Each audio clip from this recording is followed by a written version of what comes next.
Bonjour tout le monde, c'est Elisabeth de Billy Concept Canin. La semaine dernière, on voulait connaître votre opinion sur les éléments les plus importants à prendre en considération durant la période de socialisation chez les jeunes chiots.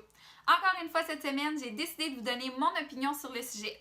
Mais tout d'abord, un petit rappel sur ce que c'est la période de socialisation. Cette période est ainsi appelée car tout ce que le chiot perçoit du monde, tous les événements et les stimulations qu'il vit, crée des connexions dans son cerveau qui sont les éléments de base en vue de ses compétences sociales. Ces expériences construisent donc la structure neuronale de son cerveau et de son développement cognitif. Durant cette période, les apprentissages seront facilités et gardés dans la mémoire à long terme. Bien que nous n'ayons pas complètement déterminé dans le temps cette période, à cause de la trop grande variabilité entre les races et du développement des individus eux-mêmes, la littérature nous apprend qu'elle se situe entre la 3e et la 16e semaine de vie.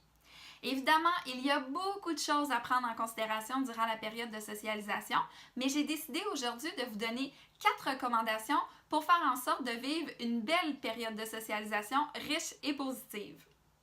La première chose à prendre en considération, c'est la personnalité de votre chiot.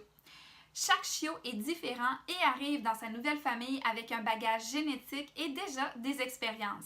Par exemple, si votre chien vient d'un particulier, d'une animalerie, d'un refuge ou d'un éleveur.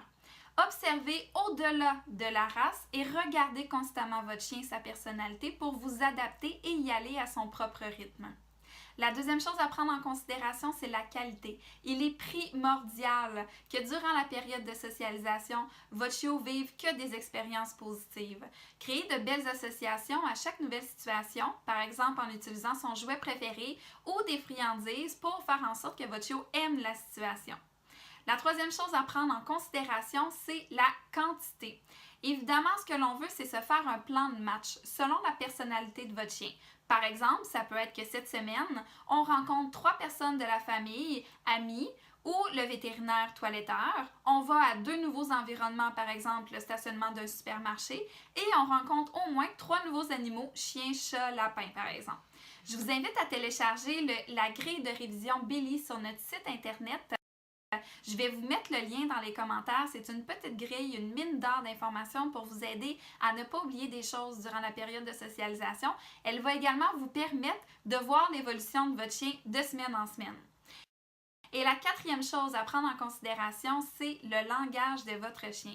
Parce que votre chien vous parle constamment. Et ce que l'on veut durant la période de socialisation, c'est minimiser les risques que votre chien vive du stress. Alors, c'est important que vous soyez capable de lire votre chien et de voir s'il est stressé pour le sortir de cette situation-là. Donc, allez-y au propre rythme de votre chien et respectez-le. Au besoin, si vous trouvez que votre chien se sent stressé, faites-vous aider par un éducateur canin qui travaille au renforcement positif. Également, rappelez-vous, ce qui est important durant la période de socialisation, c'est de vivre le plus d'expériences positives possible. Alors voilà, c'était la petite capsule sur la socialisation du chiot. J'espère que nos 4 recommandations vous aideront à faire une belle période de socialisation.